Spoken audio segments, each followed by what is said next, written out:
Usai berduel sengit di Barcelona, pertandingan semifinal Liga Champions antara Barca versus Inter Milan kini berlanjut ke Italia. Marga si ular biru tampaknya sudah menanti kedatangan Barca yang sempat menyulitkan mereka di leg pertama. Gol demi gol datang bagi Inter, namun El Barca tak membiarkannya begitu saja. Skor 3-3 akhirnya menjadi bukti betapa panasnya atmosfer ketika dua jawara saling adu drama.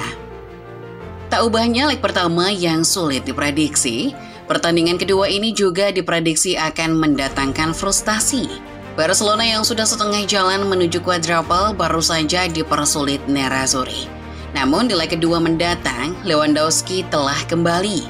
Meski begitu, Giuseppe Meazza sejak dulu telah menjelma menjadi kuburan klub-klub raksasa, termasuk juga Barcelona. Lantas siapa yang bakal melaju dengan bangga? Starting 11 Moment kali ini membahas Inter Milan versus Barcelona yang berlanjut di Italia di leg kedua. Siapa yang bakal pamer prestasi? Simak selengkapnya.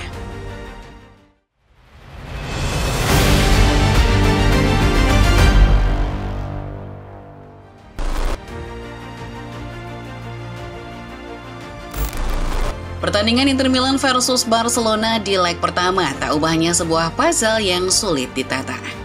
Inter Milan datang dengan reputasi tim paling bertahan, sementara Barcelona datang dengan reputasi paling menyerang. Di atas kertas, laga itu sebenarnya diprediksi bakal sulit tuntas.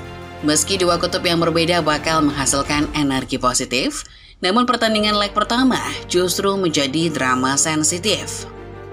Inter Milan membuka keunggulan cepat melalui sepakan Marcus Thuram hanya dalam waktu 30 detik.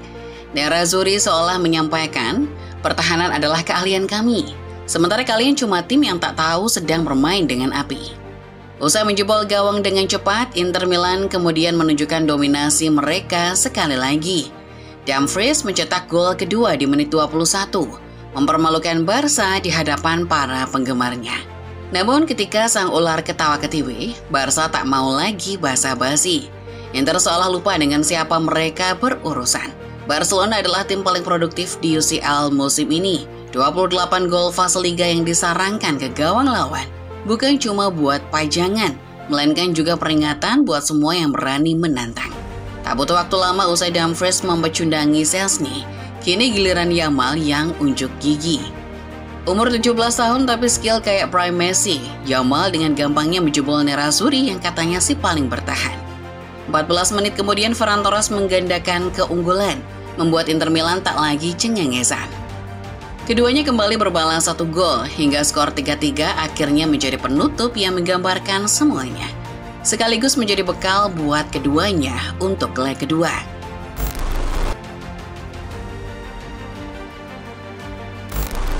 Bagi Barcelona sendiri, trofi UCL tentunya sangat berarti. Seperti yang kita ketahui, Barcelona saat ini tengah dalam puncak performa. Usai kedatangan pelatih baru, Blaugrana berubah menjadi tim pencetak sejarah. Quadruple adalah istilah yang mungkin sudah lama dilupakan para Guls.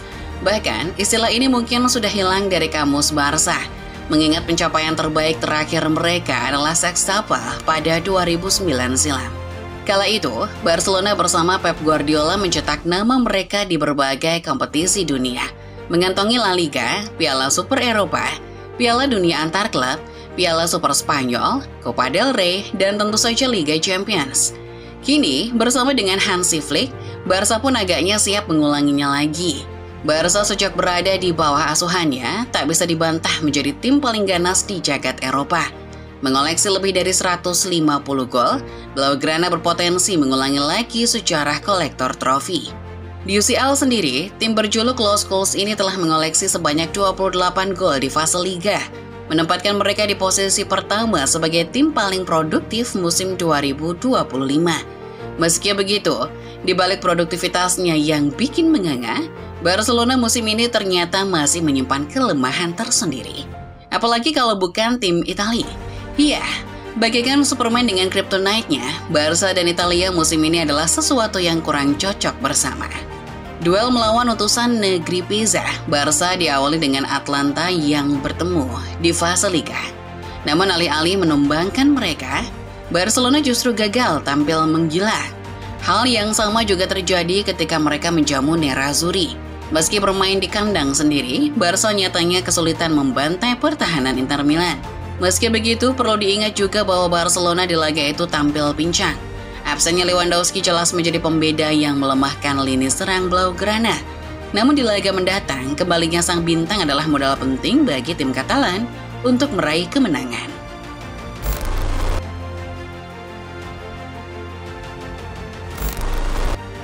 Kembalinya Robert Lewandowski memang menyuntikkan harapan baru bagi Barcelona. Sebagai salah satu top scorer musim ini, pemain seperti Robert Lewandowski lah yang kadang membedakan antara kemenangan dan kegagalan. Mencetak 11 gol dalam seluruh pertandingan, Lewandowski termasuk 4 striker tergacor musim ini. Meski demikian, Inter Milan menatap kembali Lewandowski tak lebih dari sekedar basa-basi. Bagi Nerazzurri, satu pemain bukanlah ancaman jika sistem dan mental mereka berjalan secara berdampingan. Di malam-malam Eropa, San Siro yang mengenakan nama Giuseppe Meazza bagaikan altar tempat para raksasa dikorbankan. Tempat di mana raksasa Eropa datang dan pulang tanpa kejayaan. Barcelona tahu rasa pahitnya. Musim 2023 masih membekas ketika Inter menjamu mereka di tempat yang sama dan memberikan luka pertama lewat kemenangan tipis. Barca pulang dengan kepala tertunduk berharap bisa balas dendam di Camp Nou. Namun yang terjadi justru mimpi buruk.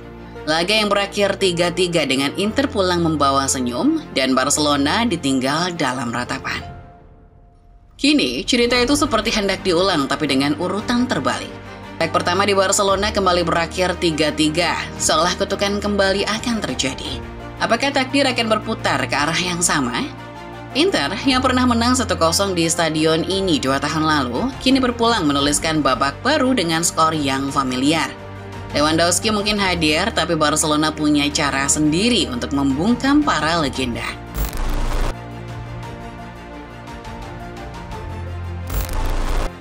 Hasil imbang di leg pertama membuat laga ini bukan tentang siapa yang bertahan lebih lama, tapi siapa yang berani mencoba. Baik Barcelona maupun Inter Milan tahu, adu penalti bukan akhir yang mereka dambakan. Terlalu beresiko, terlalu sempit untuk tim sebesar mereka. Maka satu-satunya cara adalah maju dan menyerang. Di atas kertas, duel ini akan menjadi panggung terbuka.